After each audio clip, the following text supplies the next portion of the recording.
but we never talk.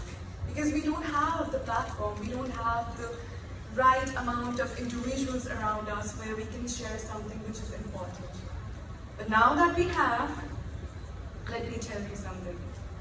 Nothing should stop you mentally so that you can keep your eye on the prize and stay focused on the path to achieve your goals. Keep your passion strong, be confident, and stay courageous no matter how long it takes. If it is meant to be yours, it will be yours. And why are we here talking about menstrual equity?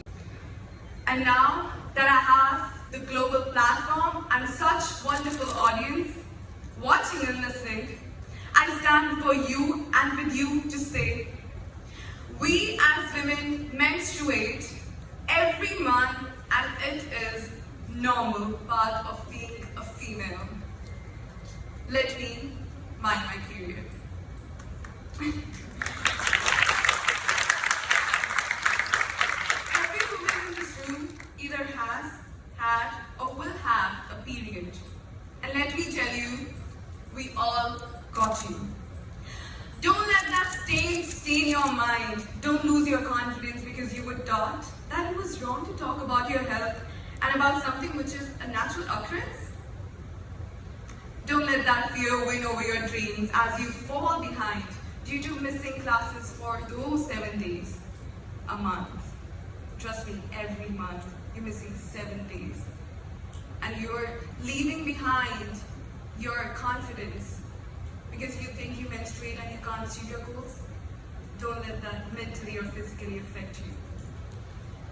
Don't repeat the cycle now that you are a mother of a girl child and wasn't talked about this natural cycle of life. Imagine after 15 years. You don't want that to happen with your girl. And not only with your girl, but you need to teach that to your sons too at the same time. We need men to support us. And if I take you to my personal life, my brother has always been so supportive. So is my father. They make sure that they take care of my moods during those days of my month. But yes, we need everyone out there to support us, to educate women about the importance of sustainable pads and the importance of using products. Can you believe there's so many paths in this world, I'm sure in Philippines too, and in India, where women have to choose between food and pads? That's so awful and heartbreaking. We know how important it is to have both the things, and they both are equal mode of our survival. And if there is any pandemic, if there is any problem, pads are never seen as essential. Why? Because men don't menstruate? Because we don't speak and ask for a pad. That's the problem. And that's why I'm here today to talk about these things, to break stigmas and to normalize the terminology. Menstruation, period, pads, tampons. Do you want to say that with me once? Menstruation, pads, period is normal. Girls, we need to educate each other, especially to the ones who have had their first period. Even before that, we need to be their sisters, their elder friends, everything that possible they call us.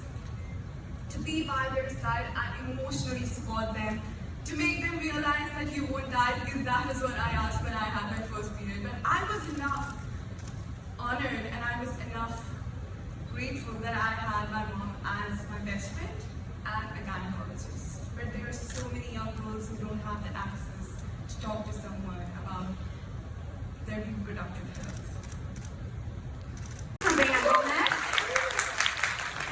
All right, let's take our seats. Kind of like a talk show right now. All right, Bea, before anything else, please say hello to everyone who's here with us this morning. Hello, good morning everyone, and it's my pleasure to be here. I'd like to thank Modessa and Miss Universe Philippines for inviting me and giving me another platform to champion the youth. And this time, it's going to be focused on Filipina teens. The hashtag GenFree. Speaking of hashtag GenFree, I actually won't be alone in this segment because I'm happy to share that with everyone that one of our our young guests has volunteered to share her experience dealing with period at a young age. I think she deserves the loudest applause. Today, everyone, let's give it up for Mika Geronimo. Hello, Mika! Come right in. Hello, Mika. Kumusta ka? Ayos naman po. Mika, please take your seat. Mika, representing the young generation or the Gen Free, taking a stand wherein she openly and in public actually talks about it. Hi, good morning. I'm Zorna from PBS Foundation. Good morning, ladies. This question is for Ms. Harnaaz. How important are these opportunities to have face time for young women in your advocacy of women's health and menstrual hygiene?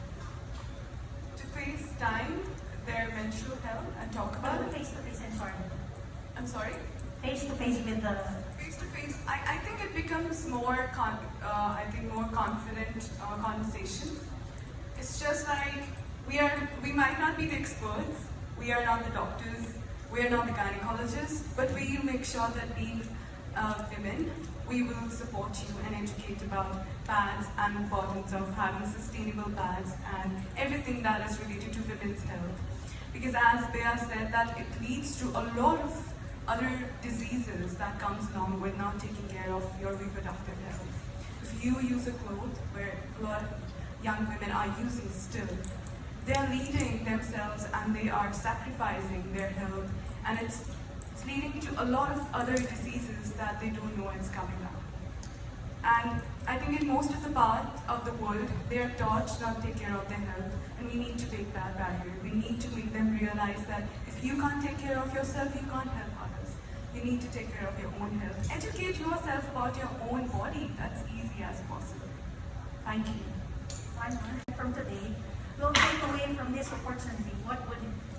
I'm sorry, can you say that again? If there's one thing you hope young women from today will take away from this opportunity, what would it be? I think confidence. Confidence is all what we need. And more than that, the voice. The voice that comes along within themselves. They will be more vocal to express themselves, their achievements, their health, and inspire and uplift so many young women within their families, within their community, and all around the country at the same time. Thank you, Ms. Harnaaz. This question is for Ms. Bea. How do you hope to continue this advocacy of women's health? We just have to continuously talk about it and make all of the women and the young girls feel like it is really normal to talk about your period all the time.